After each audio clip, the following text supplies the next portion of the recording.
I love So, your background. com- thank you. Thank you very much. So, compliments on the documentary. And my very first question is I mentioned that when making a documentary, one does it for one of these two reasons either because you want to delve into a topic that you don't know well, or because you want to explore a topic you already know. Which one of these two is the reason behind Steve Martin? I think it's the first, that I've got to be curious about something, to want to spend all this time doing it. And even though I knew Steve's career pretty well and have always been a fan of his, I felt like I had a lot of questions about him and his career.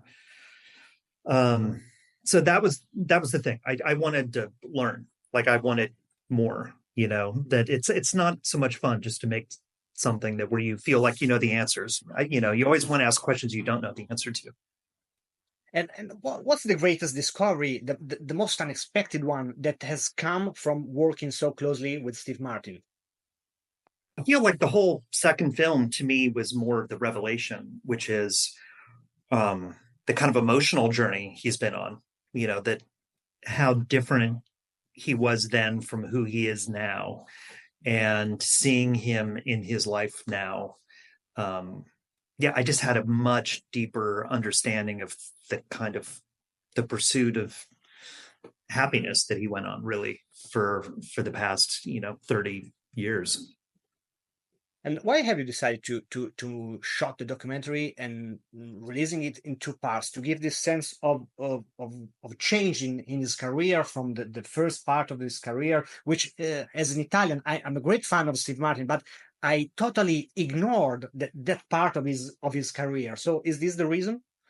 Yeah, it's interesting because I was curious about that because, yeah, overseas, nobody knows anything about his stand-up career. But in America, it was huge, huge. Um, and I just kept feeling, I worked on the film for 6 months before I realized I was really kind of making two films because this origin story that was so interesting and complex and cerebral, and that had a beginning, middle, and end. And then there was the Steve I was meeting, and I just kept feeling like these things are going in opposite directions. Why don't I just make it in two different parts and let them kind of work together? And that actually was a really fun challenge. Once I thought of that, I was like, oh, well, this is a really interesting process. And then I actually had two different teams working separately on the films who weren't allowed to watch the other film, two different composers, two different graphics companies and all that. So it was a fun challenge. And technically, how does it work when making a documentary about a person who is still alive? I mean, is established beforehand what you can tell, what you can't tell, and is there anything that might have been in the final edit, but Steve maybe wanted to? Oh no, this thing no.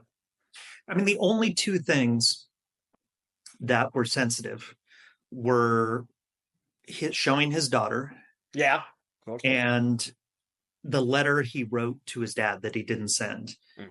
And in both cases, I put it into the film. I said, let's talk about the fact you don't want to show your daughter, or here, would you read this letter? And then he thinks about it. He's like, no, but then we talk about the letter. So I want to be honest with the audience of these were the limitations I had, but I'm not pulling my punches. I'm not hiding things from the audience. I'm telling you, these are the boundaries of Steve, what Steve's willing to do.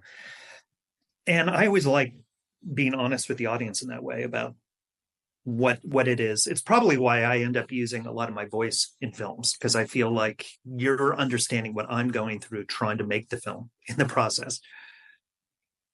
So, aside from Martin Short, what is your favorite cinematic duo among Steve Martins? I mean, mine is this one, which Plane, Trains, and Automobiles. In Italian is un biglietto in due, which is one ticket for two people. So, I love that. I love that. God, I've got to say, I've got to agree. Like John Candy and Steve Martin in that film are just the best. That film is one of my all-time favorites. And it's interesting how many of Steve's movies people still watch, that it's, but also watch not just by themselves, but they're like family movies. Like that movie in America is known as a Thanksgiving movie. Yeah. So every Thanksgiving, everybody watches that movie every year. So it's one of those movies that does that. Father of the Bride is another one. These films Steve's done that like families watch together over many years. But I think that actually says something about the choices Steve's made, which is that he's not just interested in being funny, but he's interested in this emotional kind of journey too. Yeah. Thank you very much. Thank you for your time, and kudos once again for your work. Bye-bye.